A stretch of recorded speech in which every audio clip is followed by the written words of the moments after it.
গুজিয়া বনালে এনেকুৱা ষ্টাইলত গুজিয়া বনক। তো আজিৰ এই মোৰ ভিডিঅ'টোৰ পৰা মই আপোনালোকক দেখাম। তো এনেকুৱা ষ্টাইলত আপোনালোকে গুজিয়া বনক, লাজবাব সোৱাদ।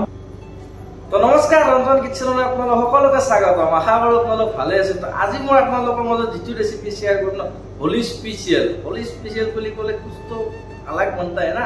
তো ভাবিলোঁ আজি আপোনালোকৰ মাজত গুজিয়া ৰেচিপি এটা শ্বেয়াৰ কৰোঁ। আৰু এনেকুৱা ক্ৰিস্পি গুজিয়া আপোনালোকৰ ঘৰতে মন কৰক। এনেকুৱা ষ্টাইলত আপোনালোকে ঘৰতে বনক। এয়া চক গুজিয়া একদম পাৰফেক্ট। ষ্টেপ টু বাই ষ্টেপ মই আপোনালোকক দেখাম কেনেকৈ বনায় আৰু বহুত কম সময়ৰ ভিতৰত পাৰফেক্ট গুজিয়া আপোনালোকৰ ঘৰতে বনাব পাৰিব। তো মই আজি এই ভিডিঅ'টোৰ পৰা মই আপোনালোকক দেখাম। তো ভিডিঅ'টো আপোনালোকে শেষলৈ চাব। আৰু যদি মোৰ ভিডিঅ'টো আপোনালোকক সঁচাকৈ ভাল লাগে, লাইক এটা কৰিব, কমেণ্ট কৰিব আৰু লগতে মোৰ চেনেলটো শ্বেয়াৰ কৰি দিব। আৰু যদি মোৰ চেনেলটো ছাবস্ক্ৰাইব কৰা নাই, প্লিজ মোৰ চেনেলটো ছাবস্ক্ৰাইব কৰি দিব। ধন্যবাদ। হেপী হোলি। তো প্ৰথমে মই ময়দা লৈছোঁ। ইয়াতে 250 গ্ৰাম ময়দা লৈছোঁ আৰু ইয়াতে 50 গ্ৰাম ঘি লৈছোঁ।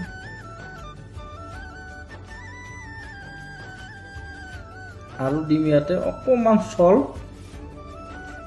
তো এনেকৈ দি গোটেইখিনি ভালদৰে ময়দাটোৰ লগত ঘিটো ভালদৰে মিক্স কৰি ল'ম।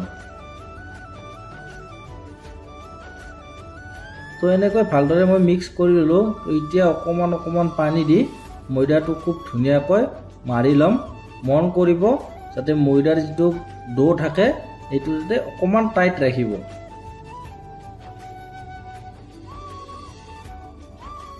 তো এনেকৈ মই খুব ধুনীয়াকৈ মাৰি ল'লোঁ। অকণমান মই টাইট ৰাখিছোঁ।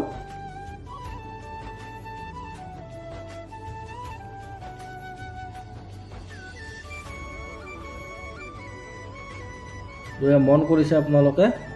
আৰু এনেকৈ অকণমান টাইমৰ কাৰণে আধা ঘণ্টামানৰ কাৰণে ৰাখি দিম।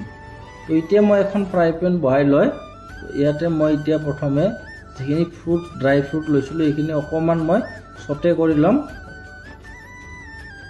খুব ধুনীয়া সোৱাদ আহিব এনেকৈ মানে বনালে। তো এনেকৈ অকণমান টাইম ছটে কৰি ল'লোঁ। তাৰপিছত মাৱা লৈছোঁ ইয়াতে মই 100 গ্ৰাম। মাৱাটো মই এনেকৈ অকণমান টাইম খুব ধুনীয়াকৈ ফ্ৰাই কৰি ল'ম এইখিনি ঘিতে। এনেকৈ মাৱাটো অকণমান টাইম ফ্ৰাই কৰি ল'ম।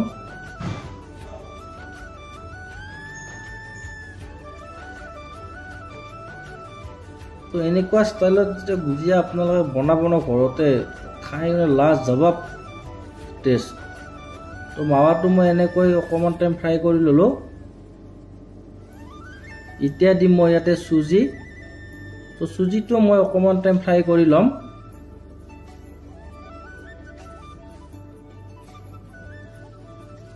যেতিয়ালৈকে চুজিটো এটা কালাৰ আহিব, ধুনীয়া গল্ডেন কালাৰ, তো ধুনীয়া কালাৰ এটা আহিছে, তো তেতিয়ালৈ চুজিটো এনেকৈ অকণমান ফ্ৰাই কৰি ল'ব।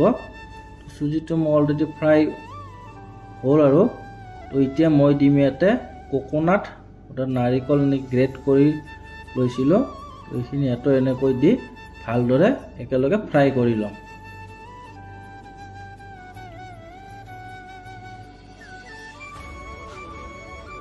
তো তাৰপিছত দিম ইয়াতে চুগাৰটো দিয়াৰ পিছত অকণমান টাইম আৰু এনেকৈ ভালদৰে গোটেইখিনি মিক্স কৰি ল'ম। তো অকণমান টাইম দিব, 5 মিনিটমান এনেকৈ ভালদৰে মিক্স কৰি ল'ম। তাৰপিছত দিম এতিয়া মই ইয়াতে যিখিনি ফ্ৰাই কৰি লৈছিলোঁ মাৱাখিনি দি এনেকৈ ভালদৰে মিক্স কৰি ল'ম আকৌ গোটেইখিনি। আৰু এয়া দিলোঁ ড্ৰাই ফ্ৰুট, যিখিনি ইয়াত মই ফ্ৰাই কৰি ৰাখিছিলোঁ, সৰু সৰুকৈ কাটি ৰাখিছোঁ। আৰু খিচমিচো দিছোঁ ইয়াতে। আৰু এয়া দিলোঁ ইলাচি পাউডাৰ দি এনেকৈ গোটেইখিনি ভালদৰে মিক্স কৰি ল'লোঁ। এয়া মন কৰক কি ধুনীয়া হৈছে। এনেকৈ ধুনীয়াকৈ মই গোটেইখিনি মিক্স কৰি ল'লোঁ। গুজিয়াৰ মিক্সাৰ আমাৰ ৰেডি হৈ গ'ল। তো এতিয়া গুজিয়া বনাব লাগে আৰু বলক। ময়দাটো আমাৰ খুব ধুনীয়া হৈছে। প্ৰথমে ময়দাটো এনেকৈ মই মাজেৰে ডিভাইড কৰি ল'ম। ডিভাইড কৰি লৈ এনেকৈ মিডিয়াম চাইজৰ ৰোল কৰি লৈ ল'ম গোটেইখিনি। আৰু এনেকৈ মই গোটেইখিনি এক মিডিয়াম চাইজৰ ৰোল কৰি লৈছোঁ। বেছি ডাঙৰো কৰি নিদিব, বেছি সৰু কৰিব নালাগে। আৰু একদম মিডিয়াম সাইজৰ হিচাপত মই ভালদৰে বেলি লম। আৰু সদায় মন কৰিব যাতে পাতলো নহয় আৰু একেবাৰে যাতে ডাঠো নহয় অকমান মানে ডাঠ থাকিলে একো অসুবিধা নাই কিন্তু পাতল কৰি নিদিব আৰু এইটো কাটাৰৰ সহায়ত মই গুজিয়া বনাম তো এতিয়া ইয়াতে অকমান অইল লগাই লম ভিতৰ সাইডত যাতে লাগি না যায় এনেকৈ মই চাৰিওফালে অইল লগাই লৈছো আৰু এতিয়া ইয়াৰ ওপৰত এনেকৈ দি এই যেটো মিক্সাৰ বনাইছিলো ইয়াতে 1 বা 1.5 চামুচ মান এনেকৈ দি দিম যদি ডাঙৰ চামুচ 1 চামুচ দিলে হল সৰু হলে 1.5 চামুচ মান দিব এনেকৈ খুব ধুনীয়াকৈ দি লৈছো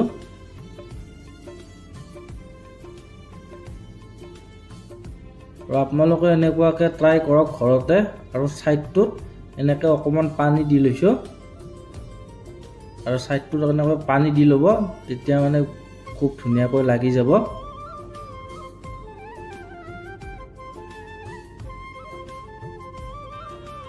আৰু এনেকৈ লৈ এনেকৈ ধুনীয়াকৈ কভাৰ কৰি দিম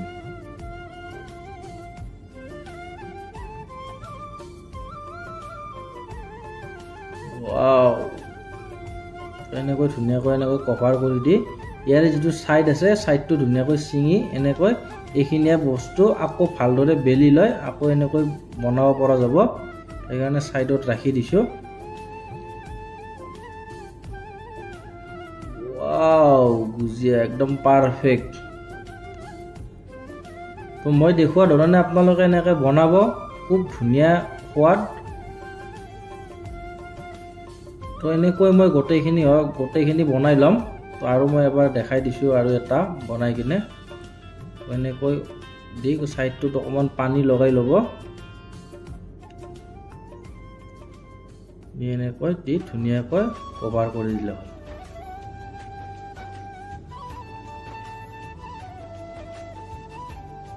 আৰু যদি এনেকৈ হাতেৰে অকমান আৰু ইয়াৰ সব গুজিয়া একদম পাৰফেক্ট তো এনেকৈ মই গোটেইখিনি বনাই ললো তো এতিয়া ফ্ৰাই কৰিম তো ফ্ৰাই কৰিবৰ কাৰণে মই ফাৰ্স্ট ইয়াতে অইল বহাই ৰাখিছো আৰু অইলৰ হিটটো একদম স্লো হিটত ফ্ৰাই কৰিব হিটত ফ্ৰাই কৰিলে একদম ভাল নহব তো একদম স্লো হিটত লাহে লাহে এটো ফ্ৰাই হ'ব দিব আৰু এনেকৈ মই লাহে লাহে এটো বস্তু খুব ধুনীয়াকৈ ফ্ৰাই কৰি লম যেতিয়ালৈ গোল্ডেন ব্ৰাউন কালাৰ নাহিব আৰু এনেকৈ অইলটো ধুনীয়াকৈ লাহে লাহে এক সাইডত অইলটো এনেকৈ হিলাই দি আছো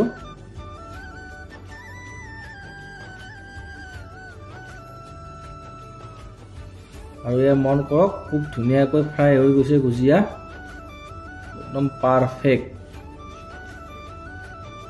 তো আপোনালোকে ঘৰতে এনেকৈ ট্ৰাই কৰক নিশ্চয় ভালে লাগিব আৰু একদম সিম্পল ৰেচিপি সোৱাদ লাজবাব এনেকুৱা ষ্টাইলত ট্ৰাই কৰা আপোনালোকে তোমাৰ গুজিয়া হৈ গল তো ৰেচিপিটো যদি আপোনালোক সঁচাকৈ ভাল লাগিছে প্লিজ মোৰ ভিডিওটো লাইক কৰিব কমেন্ট